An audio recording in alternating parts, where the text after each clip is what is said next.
So you have two candidates, two very different platforms. It's easy to forget that both of these candidates are real people with real families. And we're just going to take a moment to talk a little bit about the family of Donald Trump. I'm joined by Lara Trump, Donald Trump's daughter-in-law, wife of his son Eric. And by the way, a North Carolina native. Ironic that I'm in North Carolina talking to you, Lara, in New York. Thank you so much for the time today. Oh, thank you. And I was actually just there less than 24 hours ago. So I wish I was there joining you. It's probably been a whirlwind. By the way, just a quick housekeeping note, choosing a president is almost as important as choosing the right husband. So a happy anniversary to you and Eric. I know it's your anniversary today. Thank you. And I'm just curious what this is like. I'm sure when you got married, you didn't think someday I'm going to be casting, a vote for my father-in-law to be president. What was that like this morning? Yeah, it was amazing. This has been such a journey for our entire family, and to be able to go in with my husband on a special day for us and cast our vote for Donald Trump as the president was incredible because, you think back to when he started, and so many people didn't even give him a shot. And it's been a tough 18 months for our family. We've been through a lot has been thrown our way at my father-in-law. And, to be able to come out today to vote for him, to see all that he has accomplished in the past 18 months, the movement that created behind him, was really incredible. It was a very special feeling. We can only imagine. It's an opportunity that few have, and it's forever changed the course of history for your family. What are the next few hours like? I'm just curious. Do you guys go home and sit around in the living room and just sort of hang out and wait for the votes to come in? How are you going to handle the next few hours?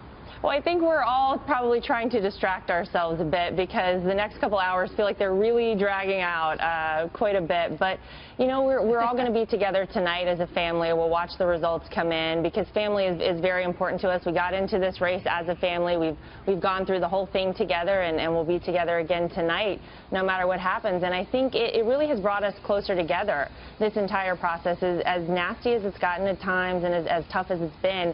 It's actually been a blessing for all of us because I think whenever you feel like you've got the whole world against you, you have your family, and it's really been incredible. We just spoke to an official with the Democrat Party in North Carolina, and when I asked him about this election season, one of the things that he did is list off a long list of offenses for Donald Trump. You've heard these attacks before. You just mentioned that your family has certainly had to deal with a lot of incoming over the last 18 months. For voters that hear that list and feel discouraged, what's your message to them today? I'd really prefer actually to stay positive today. Look, we can go through Hillary Clinton's list, but we'll be here all night. And this is a woman who's been in politics for 30 years and really has nothing to show for it, is under criminal investigation. We could go on and on. But what I'd like to say is that I'm so proud of all that my father-in-law has done. I mean, you said it yourself, it's been historic. This is a man who has created a movement in this country, and it's because people are sick and tired of establishment politicians. This is a businessman who has come out and said, I want to give up my life to run for the highest office in the land because this country has serious problems. We have $20 trillion worth of debt. We have 95 million Americans that don't have jobs in this country. We give $150 billion away to countries that hate us while our veterans are dying. And these are big problems that we have. And unfortunately, these are problems that Hillary Clinton hasn't addressed that we really want to tackle. And my father-in-law, I give so much credit to because any other person would not be standing right now. But not only is he standing, he is winning in a lot of states, and I think we're going to see a great outcome this evening. I'm so curious what your plan was in North Carolina as we wrap up here with the final question. Where did you decide to spend a lot of your time? What were your efforts like and why? Well, I'm from Wilmington on the coast, so I wish I spent more time there. But the reality is, we wanted to be in the bigger metropolitan areas in Charlotte and Raleigh, talking to people, talking to voters, talking to women in particular.